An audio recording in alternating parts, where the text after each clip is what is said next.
আসসালামু আলাইকুম এভরিওয়ান। স্যামরিনস মম ব্লগ চ্যানেলের পক্ষ থেকে নতুন আরেকটি ব্লগে সবাইকে জানাই অভিনন্দন। আশা রাখছি সবাই ভালো আছেন, সুস্থ আছেন। আমরাও আলহামদুলিল্লাহ ভালো আছি। আর এই তো আমার পাখিটা সকালবেলা উঠে ক্যাকটাস নিয়ে খেলা তো বলে না, রীতিমতো যুদ্ধ করতে বসে গেছে। ক্যাকটাস দেখে অনেক বেবিরাই ভয় পায়, কিন্তু আমার বেবিটা একদমই ভয় পায় না। ও ভয় পাবে কি, উল্টা ক্যাকটাসের মনে হয় যেন একবারে ধস্তাধস্তি শুরু করে। ওর পুরা নাড়ি ভুড়ি বের করে ফেলতে পারলে ওর শান্তি, এরকম একটা অবস্থা।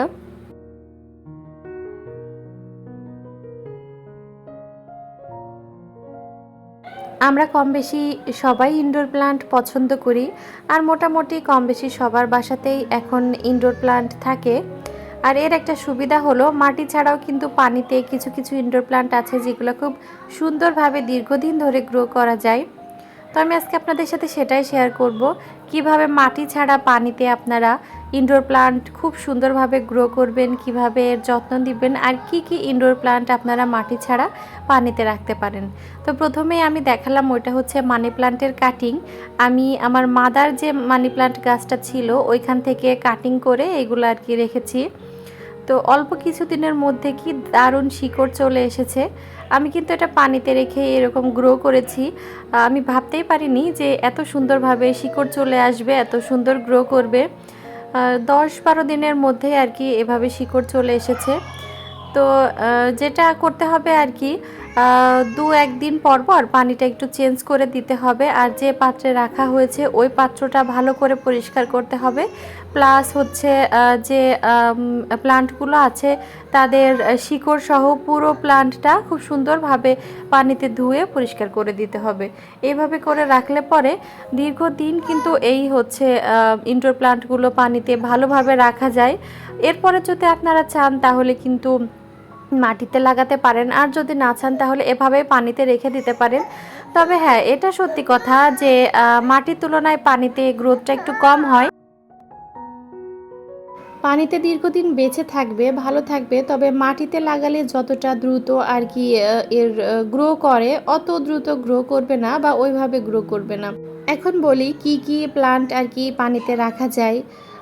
মেনলি হচ্ছে ইনডোর প্লান্ট যেগুলো আছে, পথস টাইপের যে ইনডোর প্লান্টগুলো আছে ওগুলো সব কিছুই আর কি পানিতে রাখা যায়। তার মধ্যে মানি প্লান্ট আছে, এরপরে আমি এখানে সিংঘোনিয়াম আর মানি প্লান্ট এই দুইটাই আপাতত রেখেছি। আর আমার কাছে এত বেশি কালেকশন নাই, আমার কালেকশনে যেগুলো আছে ওইগুলো আর কি হচ্ছে একটা একটা করে কাটিং আমি অনলাইন থেকে কিনেছিলাম, সেগুলো আর কি মাটিতে লাগিয়ে দিয়েছি। আর এইগুলো আমার অ্যাভেলেবেল ছিল, আমি সংগ্রহ করতে পারছি বিধায় আর কি এভাবে পানিতে রাখতে পেরেছি। তো এই তো সিংগোনিয়াম, তারপর মানি প্লান্ট, এরপর এনজয় পথস, এইগুলো আর কি আপনারা পানিতে দীর্ঘদিন ধরে রাখতে পারেন। এছাড়া আরও অনেক ভ্যারাইটিস পথস আছে, মানে এক কথায় পথস টাইপের যে ইনডোর প্লান্টগুলো আছে ওইগুলাই আর কি হচ্ছে পানিতে এভাবে সংগ্রহ করা যায়। অনেকেই আবার একটা অভিযোগ করে যে পানিতে এই ইনডোর প্লান্টগুলো রাখলে তার গোড়া পচে যায়, গাছ নষ্ট হয়ে যায়। তো আপনারা যদি 2-1 দিন পর পর এভাবে পানি পাল্টে পাত্রটা পরিষ্কার করে গাছগুলো পরিষ্কার করে দিতে পারেন, তাহলে কিন্তু গাছগুলো নষ্ট হবে না, দীর্ঘদিন পর্যন্ত বেঁচে থাকবে। আর মাঝে মাঝে অবশ্যই হচ্ছে এটা সূর্যের আলোয় রাখতে হবে। দেখা যাচ্ছে আধা ঘন্টার জন্য বা 20 মিনিটের জন্য মাঝে মধ্যে একটি সূর্যের আলো দিতে হবে।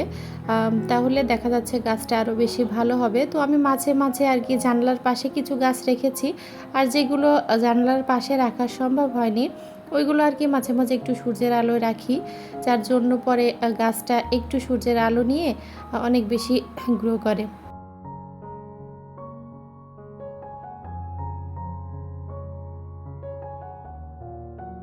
এখনও আমার বাবুর 6 মাস পূর্ণ হয়নি, 6 মাস পূর্ণ হতে আর 4-5 দিন মতো বাকি আছে। তো আমি আজকে যখন কলা খাচ্ছিলাম তখন আমার দিকে তাকিয়েছিল। তো সামান্য একটুখানি আঙ্গুলের মাথায় নিয়ে ওর মুখে দিয়েছি 2 বার। তো ওর মনে হলো, ওর মানে রিয়াকশন দেখে মনে হলো ওর কাছে কলাটা ভালো লেগেছে। এখন সে বোনের কাছ থেকে কলা নিয়ে খাওয়ার চেষ্টা করছে যে কীভাবে নিবে আর খাবে। পরে যখন বুঝতে পারছে যে না, বোন তাকে দিবে না, তখন দেখেন এক পর্যায়ে সে হাল ছেড়ে দিয়েছে, সে আর হাত দিয়ে ওটাকে ধরতেই যাচ্ছে না। তো এই আর কি। ইনশাল্লাহ আর 4-5টা দিন গেলে ওকে সলিড শুরু করব। তো ভাবছি আগে কলাটা দিয়েই ওর সলিড শুরু করব। আপুদের ছোট বেবিদের প্রথম কোন খাবার দিয়ে সলিড শুরু করেছিলেন অবশ্যই কিন্তু কমেন্টে জানাবেন, তাহলে দেখা যাচ্ছে আমি একটু উপকৃত হব। আমার বড়টার বেলায় আসলে অতটা বুদ্ধি ছিল না, তখন প্রথম নতুন নতুন মা হয়েছে আর কি, কী দিয়ে যে সলিড শুরু করেছিলাম সেটা আর কি মনে পড়ছে না। তো আপুরা আপনারা আপনাদের বাবুদের কি কি দিয়ে হচ্ছে প্রথম সলিড শুরু করেছিলেন, কোন খাবারটা বা কোন খাবার দিয়ে সলিড শুরু করলে ভালো হবে অবশ্যই কিন্তু ছোট্ট একটা কমেন্ট করে জানাবেন। তারপরে এই তো দুপুরে রান্না বান্না করছি, কচুরলতি ইলিশ মাছ দিয়ে রান্না করব।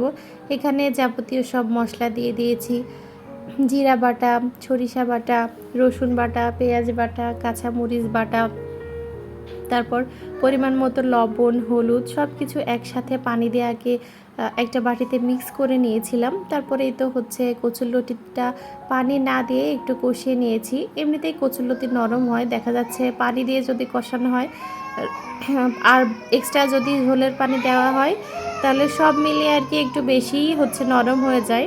তো আগে থেকে একটু কষিয়ে নিলাম পানি ছাড়া, এরপরে তো মাছ দিয়ে পরিমাণ মতো ঝোলের পানি দিয়ে রান্না করে নেব। এরপর এখানে পটল আর চিংড়ি মাছ ভাজি করব। তো যেভাবে আর কি অন্যান্য ভাজিগুলো করা হয়, রসুন, তারপর পেঁয়াজ কুচি আর কাঁচামরিচ কুচি আর চিংড়ি মাছ একসাথে দিয়ে দিয়েছি। তারপর এখানে কিছুটা পরিমাণ গোটা জিরা, পরিমাণ মতো হলুদ আর পরিমাণ মতো লবণ দিয়ে আগে বেশ কিছুক্ষণ চিংড়ি মাছটা ভাজি করে নিয়েছি। এরপর এখানে পটল দিয়ে দিচ্ছি, তারপর নেড়ে ছেড়ে আর কি এই ভাজিটা করে নিতে হবে। বেশি সময় লাগে না, অল্প সময়ে বেশ মজাই লাগে এই পটল চিংড়ির ভাজিটা খেতে। আপনারাও চাইলে কিন্তু একবার ট্রাই করে দেখতে পারেন। তো ব্লগের এই পর্যায়ে এসে কোথাও কোনো অংশে যদি আপনাদের কাছে ভালো লেগে থাকে তাহলে প্লিজ একটা লাইক করে দিবেন। চাইলে ফ্রেন্ডস ও ফ্যামিলির সাথে শেয়ার করতে পারেন। আর যদি খুব বেশি ভালো লাগে তাহলে চ্যানেলটা সাবস্ক্রাইব করে সবাই আমার সাথে থেকে যেতে পারেন। সবাই ভালো থাকবেন, সুস্থ থাকবেন। আল্লাহ হাফেজ, আসসালামু আলাইকুম।